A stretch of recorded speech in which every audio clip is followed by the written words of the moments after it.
I have to show you this shit, dude. So my dog David Enward, my neighbor, sent me these pictures. They're screenshots uh from Facebook, a Facebook group that's like about the city I live in, Reston. So okay, here it is. All right. So apparently in Reston, Virginia, and MK the fourth told me this. And I just forgot that he told us about this. But apparently in Reston, Virginia, there's a 7-Eleven that this is crazy. There's a 7-Eleven that has warned people that if you are caught stealing, you will be pelted with paintballs. And you know, you can see that it's posted on a Reston Herndon community group on Facebook. This is from today. Took these photos last night at the 7-Eleven on Soapstone. Now, for those who don't know, there are two 7-Elevens near my house. One is very ghetto. This one is safe. This is the one where Shorts almost got mugged for not sharing his Miller Lights with some randos out there, right? Yep. Okay. And so when you see this, you're like, oh, it's got to be shtick, right? They got to be doing bits. And then you scroll down and you see actual proof. The paintball is there behind the counter, or the paintball gun is there behind the counter if it comes to it. That's such a good counter assault too. You know, no sports, no politics, just ISIS, but it's such a good counter attack too. Just people being able to have the green light to steal all the time now. Yeah, dude. And it's like, yeah. All right, well, you can try, but fair warning, I can protect my property, which is this 7-Eleven, and you will get pelted with paintballs. I mean, it sucks that it's come to this where people are like, nobody's gonna help us. And this is a problem that's just gonna keep happening. We just gotta eat it. Let me fucking do something. Let me shoot them with something. It'd be so funny, like you shoot somebody with paintballs because you think they're stealing, and then like you pat them down afterwards, and they've got no stolen merchandise on them. Yeah. You just assaulted a law-abiding patron. Well, I have a feeling that's going to come up any day now because here's the other picture. Looks like it's happened a couple times. They've had to bust it out and they've got a couple paintballs at people. Yeah. Damn, that is so funny. Yeah, that's in the background. So I'm assuming they got a couple that hit the perpetrator. I kind of appreciate the attempt because it's non-lethal. You know, they're not trying to kill you for stealing, and it's effective in sort of almost a viral marketing type of way. Like word of mouth is definitely going to get around town that you cannot steal from this store unless you want to have your jacket ruined.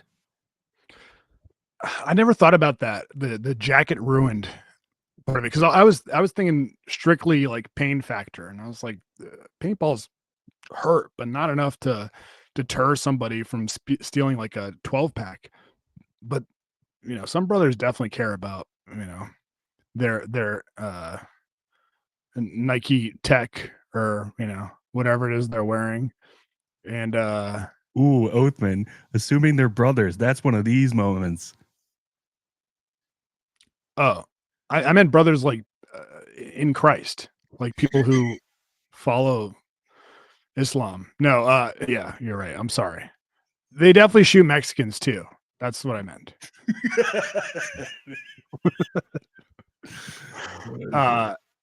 What's interesting though is like, is it that obvious to them that these people are stealing? That they're like, hey, come on, my friend, come on. Put the Sour Patch Kids on the desk. And they're like, man, I don't know what you're talking about. And they just bust it out. Like, I want to know what the interaction is like where they're like, okay, you want the paintball gun? Buddy, I will fuck you up, man.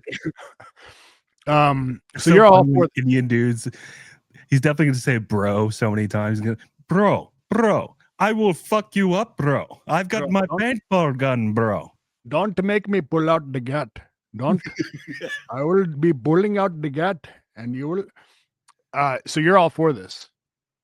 Yeah, hell yeah, yeah, totally. I think it's a great idea. It reminds me of like that dude who went viral like a couple years ago. Mm-hmm. I think he was tired of like homeless people living and pissing and shitting outside of like his 7-Eleven or restaurant. Mm-hmm. I can't remember where it was, but so he just started blasting like classic music so loud outside of his establishment. Yeah. Yeah. That they would like, there was one of them that was on camera that was like, yeah, I was going to take a shit and then I heard all this racket and I had to go take a shit somewhere else. That y'all suck. Man, who the fuck is Beethoven? Yeah, I heard that. Dude, I think it's not just that guy. I think it's like it's a national deterrent that these convenience stores use where they're like, I'll just blast some fucking, some Bach and get these people out of our store. It's so funny. I mean, I'm not gonna lead anybody to any conclusions, but it's so funny that like what society would deem as the scum of the earth is so repulsed by classical music.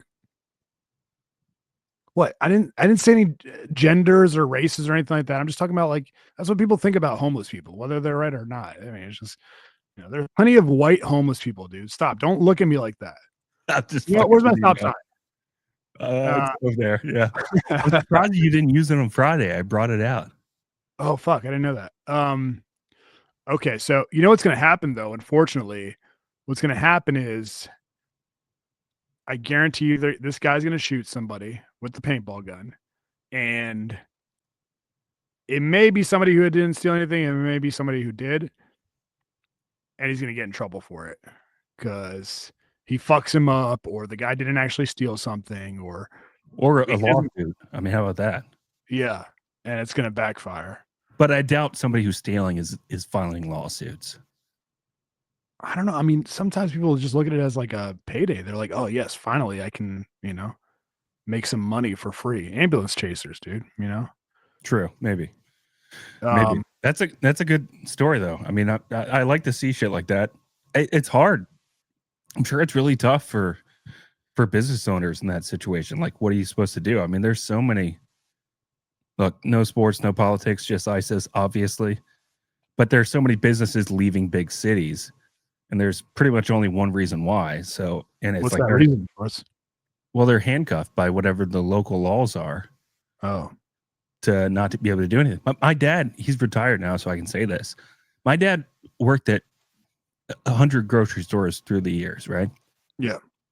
And he was kind of used to handling all that stuff in house, like either him or one of his other managers, or they'd have a security guard on staff, would just chase people down because if they make off with like $500 in ground beef, it fucks your budget up for the day or whatever. Right? There's so much ground beef, by the way. But that's what would happen. They would put a shopping cart full of ground beef and then just make a fucking beeline for the exits. Fuck that.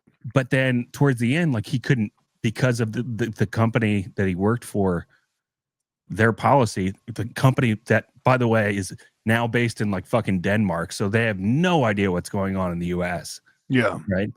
They would say you can no longer chase people once they're at the door, they're gone.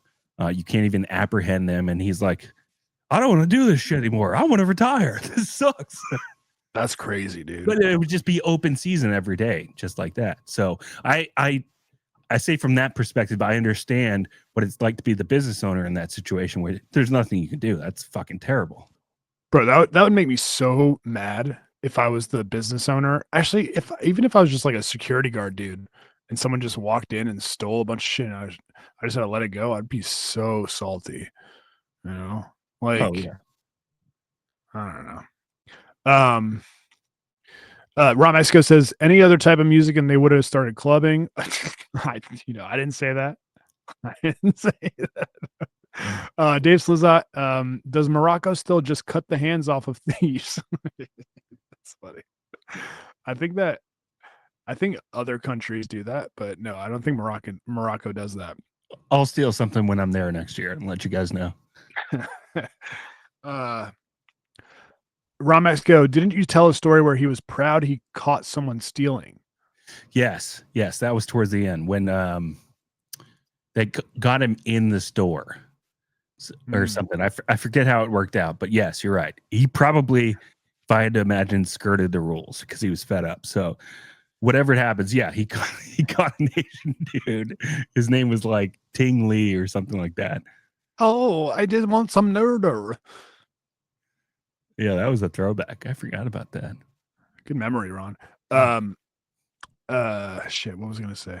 Jen Montana, supposedly Target will let you steal multiple times until you get to felony level. I've heard that before. Like, Which their is and their self-checkout surveillance is so good that they're just like, all right, let him pass. This is his second strike. We're gonna get him a third time. which is felony level the number of times you do it or a monetary value? Like say it's over I think it's $2,500. I think it's like 1,500 or 3,000. Hang on. Money amount. The amount of money that constitutes felony varies state to state. Never mind.